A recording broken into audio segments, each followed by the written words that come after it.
Hello everyone, welcome to Sapin tutorial. This is Aditya Kesharwani. तो आज हम बात करने जा रहे हैं full procedure of IIT JAM counselling. देखो, आईआईटी जैम का रिजल्ट भी आउट हो चुका है। बहुत सारी बातें जो भी हैं, जिनका सिलेक्शन, जिनकी रैंक अच्छी आ रही है, जिनकी ऑलमोस्ट 600 तक रैंक आ रही है, 700 तक भी आ रही है। ठीक है, जनरल की भी बात कर रहा हूँ, और ओबीसी वगैरह जो भी है आप देख लेना। तो अगर आपको आईआईटी की काउंसलिंग करानी है तो उनमें कुछ जो प्रोसीजर होता है, उसमें बहुत सी इंपॉर्टेंट ऐसी बातें होती है जो आपको काउंसलिंग कराने से पहले पता होनी चाहिए। अदरवाइज नहीं तो अगर बाद में फिर सीट कैंसिल होने का भी चांसेस होता है। और आईआईटी में ऐसा होता है कि एक बार सीट कैंसिल हो गई तो आप कुछ भी नहीं कर सकते हो। आप किसी से भी, अगर आपका बहुत ही अच्छा, अगर आप सोच रहे हो कि मैं इससे बात कर लूंगा, इससे बात कर लूंगा तो मेरा सब हो जाएगा, बट आईआईटी में ऐसा कुछ नहीं चलता। तो स्टार्ट करते हैं आईआईटी जैम काउंसलिंग का। एक एक स्टेप मैं आपको बताता हूँ, उसको ध्यान से देखना। जैसे ही काउंसलिंग स्टार्ट होगी तो सबसे पहले आपका फॉर्म भरा जाएगा। तो फॉर्म में क्या क्या मांगेगा ये बता दे। तो आपकी जो पर्सनल डिटेल्स है, जो रजिस्ट्रेशन नंबर आपको दिया गया है, साथ ही साथ आपको स्कोर कार्ड, जो अभी आपको डाउनलोड कर लिया गया होगा आपने स्कोर कार्ड। और ये मैं बात बता देता हूँ आपको, ये जो स्कोर कार्ड है, आप क्या करना, स्कोर कार्ड आपने डाउनलोड कर लिया है, साथ ही साथ इसको क्या करना, कलर्ड प्रिंट आउट करा लेना। कलर्ड प्रिंट आउट, इससे क्या होता है, जब आपको आईआईटी में अगर एडमिशन हो जाता है तो आपको स्कोर कार्ड वहां पे मांगता है, वो भी कलर्ड में। ठीक है, तो इसको अच्छे से रखना, कभी भी खोना मत। एक्चुअली एक स्टूडेंट के साथ ये हुआ था, मेरा फ्रेंड है, तो उसमें क्या हुआ था, क्योंकि लास्ट ईयर कोरोना के टाइम पे ऐसा हो गया था सिस्टम की, बहुत सारे स्टूडेंट्स ऑफलाइन नहीं जा पाए थे, तो ऑनलाइन डॉक्यूमेंट वेरिफिकेशन में उन्होंने जमा कर दिया था। बट जब ऑफलाइन हुआ तो उसने स्कोर कार्ड अपना खो दिया था, है ना। और स्कोर कार्ड वापस से डाउनलोड नहीं हो रहा था, तो उसको बहुत ही ज्यादा प्रॉब्लम फेस करनी पड़ गई थी। तो आप स्कोर कार्ड को अच्छे से रख लेना, कलर्ड प्रिंट आउट करा के। तो स्कोर कार्ड तो आपके पास हो जाएगा। फिर उसके बाद बात आती है, देखो, आप अपना टेंथ का सर्टिफिकेट, टेंथ का मार्कशीट, ट्वेल्थ का मार्कशीट। देखो, दो चीजें होती हैं। ये अभी आप जब काउंसलिंग कराओगे तो आपका टेंथ और ट्वेल्थ का वो मांगेगा, रिजल्ट मांगेगा। ठीक है, टेंथ और ट्वेल्थ का रिजल्ट मांगेगा, तो वो आप सबमिट कर दोगे। बट जब आईआईटी मिल जाती है ना, तो वहां क्या होता है, वहां पे जब डॉक्यूमेंट वेरिफिकेशन होता है तो एक होता है मार्कशीट, एक होता है पासिंग सर्टिफिकेट। बहुत सारे स्टेट्स में ऐसा होता है कि पासिंग सर्टिफिकेट अलग होता है, मार्कशीट अलग होता है। और बहुत से स्टेट में, जैसे यूपी की बात करता हूँ, तो वहां पे टेंथ और ट्वेल्थ में आपको क्या मिलता है, मार्कशीट ही सिर्फ मिलता है, जिसमें ये लिखा होता है कि आपका ग्रेड ये था। और कुछ, जैसे महाराष्ट्र में बताता हूँ, तो वहां पे टेंथ और ट्वेल्थ में आपको क्या मिलता है, एक टेंथ में आपको एक पासिंग सर्टिफिकेट मिलता है और एक मार्कशीट मिलती है। तो ठीक है, उसमें कोई प्रॉब्लम नहीं। अभी जब काउंसलिंग टाइम पे आपको क्या सबमिट करना पड़, टेंथ और ट्वेल्थ का रिजल्ट बेसिकली। ठीक है, ये तो आपके पास होगा ही। फिर बात आती है जो बीएससी ग्रेजुएटेड है, जिनका फाइनल ईयर खत्म हो चुका है, तो उनके पास क्या क्या चीजें, उनको तो देखो, उनके पास पहली चीज मैं बता देता हूँ। सबसे पहले तो उनके पास ट्रांसफर सर्टिफिकेट होना चाहिए। अब ट्रांसफर सर्टिफिकेट में भी दो चीजें होती हैं।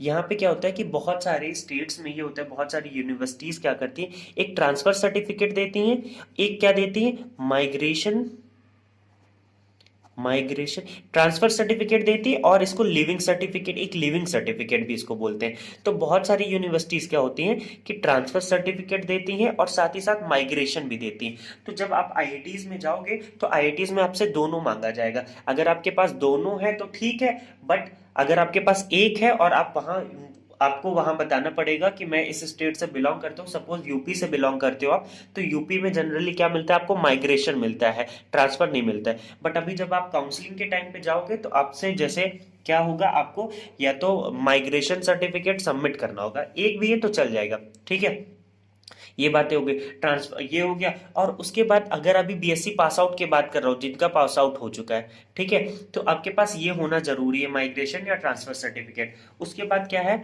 कि आपके पास क्या होना चाहिए, आपकी प्रोविजनल सर्टिफिकेट होना चाहिए, जिसमें आपको लिखा होता है कि आप पास आउट हो चुके हो, आपका सीजीपीए या परसेंटेज इतना है। ये बात हो गई। उसके बाद आपके पास क्या होना चाहिए, कैरेक्टर सर्टिफिकेट होना चाहिए। अभी सिर्फ अभी वो स्टूडेंट को टेंशन लेने की जरूरत नहीं जिनका इस समय अपीयरिंग था, उनके लिए बता रहा हूँ। तो उनके, आपके पास ये चीजें होंगी, तो ये चीजें आपको देनी पड़ेंगी।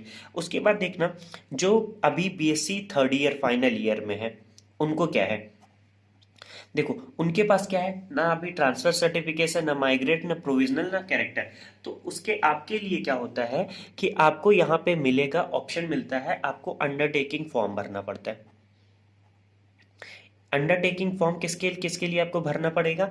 एक होता है माइग्रेशन के लिए आपको भरना पड़ेगा, और एक होता है प्रोविजनल सर्टिफिकेट। तो प्रोविजनल मतलब जब आपका कंप्लीट हो गया, तो अभी आपका कंप्लीट तो, क्योंकि अभी आपका एग्जाम तो कंप्लीट आई थिंक प्रोबेबली नहीं हुआ है किसी स्टूडेंट का, तो वहां पे क्या होता है, आपको एक कोर्स कंप्लीशन अंडरटेकिंग मिलता है। जब आप आईआईटी की काउंसलिंग कराओगे तो कोर्स कंप्लीशन सर्टिफ अंडरटेकिंग फॉर्म मिलता है।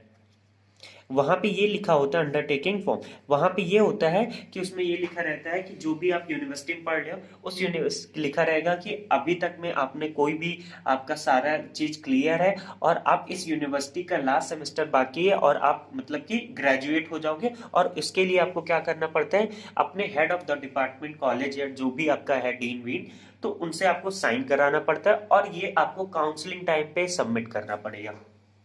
ये बातें समझ में आ गई बीएससी फाइनल ईयर के लिए।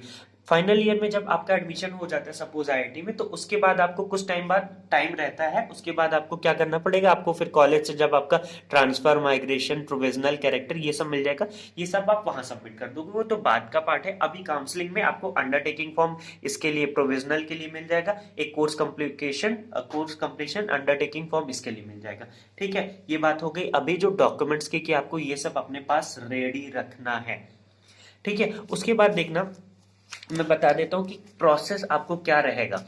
देखो, सब जब आप ये सब अपना डिटेल्स रहेगा, ये सब जब सबमिट कर दोगे, उसके बाद क्या आएगा, प्रेफरेंस ऑर्डर पूछता है। जब आप आईआईटी की काउंसलिंग स्टार्ट करोगे तो प्रेफरेंस ऑर्डर क्या होता है आईआईटी का, बेसिकली मैं आपको बता चुका हूं कि जैम फॉर स्पेशली केमिस्ट्री कौन सी आईआईटी कितनी अच्छी है, और एक और ये डिपेंड होता है कि आप कौन सी, जैसे सपोज किसी को मान लो मैथ से हो, अगर आप, तो सपोज मैथ से हो तो मैथ्स वाले को क्या है, किसी को अगर वो इलाहाबाद के पास में है तो वो सोचता है कि मैं एमएनआईटी इलाहाबाद ही ले लूं, है ना, ये बातें होती। तो वो डिपेंड करता है कि आप कहाँ जाना चाहते हो, ये सब भी डिपेंड करता है, तो आप अपना देख लेना। और एक जो जनरल मैं बात करूं, तो जो एमएससी केमिस्ट्री के लिए अगर बात करता हूँ, एमएससी वाले स्टूडेंट्स के लिए बात करता हूँ, तो मैं आईआईटी का एक प्रेफरेंस ऑर्डर बता चुका हूँ कि कौन सी आईआईटी कितनी अच्छी है, तो आप उस ऑर्डर को फॉलो कर लेना। मेरे ख्याल से ये बेस्ट ऑर्डर रहेगा, उसमें आपको कोई दिक्कत नहीं। अगर आपका ओपिनियन और कुछ है तो वो देख लेना।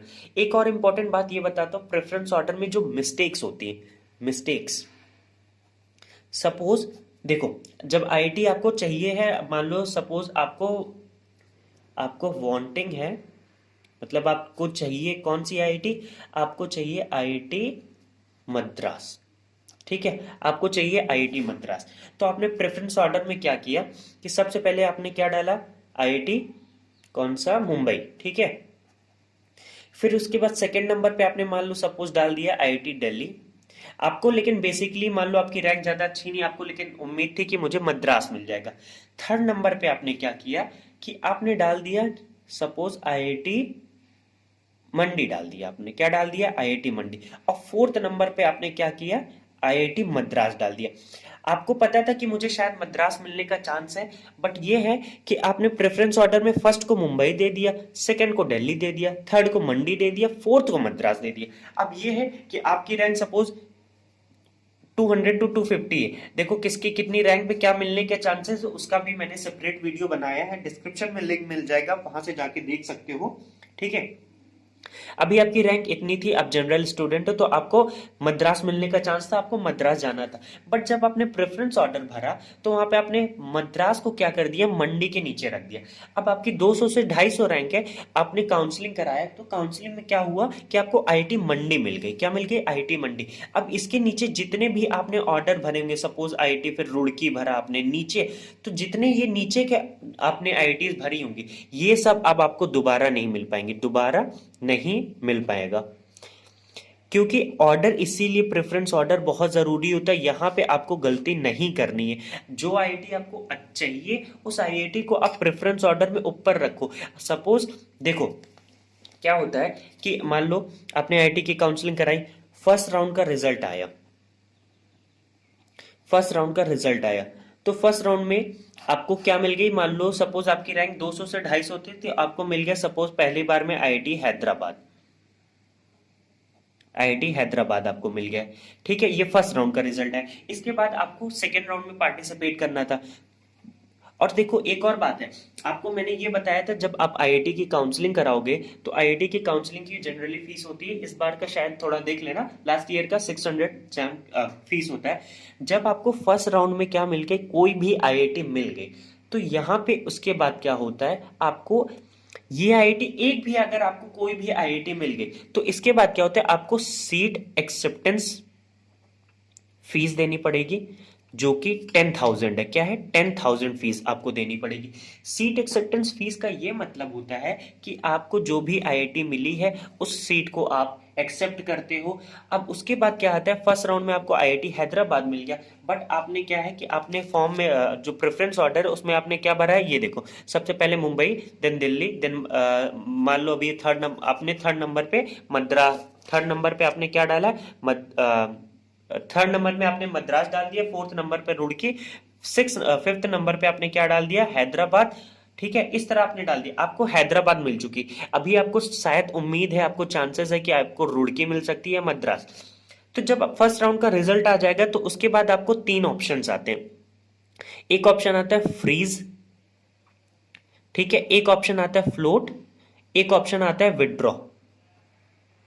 फ्रीज का ये मतलब है कि आपको जो आईआईटी फर्स्ट राउंड में मिल गई है वो आईआईटी आपको चाहिए और उसके बाद आप सेकेंड राउंड में पार्टिसिपेट नहीं करना चाहते हो, सेकेंड राउंड में पार्टिसिपेट नहीं करना चाहते हो, तो आपका ये फ्रीज हो जाएगा। फ्लोट का ये मतलब होगा कि आपको जो फर्स्ट राउंड में आईआईटी मिल गई है वो आईआईटी आपको, मतलब कि उस आईआईटी में आप एडमिशन लेना चाहते हो, लेकिन उस आईआईटी में आप एडमिशन ले सकते हो, लेकिन आप क्या, फ्लोट में ये है कि आपको वो आईआईटी, आपकी सीट फिक्स हो जाएगी। आईआईटी हैदराबाद आपको फर्स्ट राउंड में मिल गया, वो सीट आपकी फिक्स हो जाएगी, लेकिन आप चाहते हो, आपको उम्मीद है कि शायद मुझे ऊपर की आईआईटी रुड़की मद्रास भी मिलने का चांस है।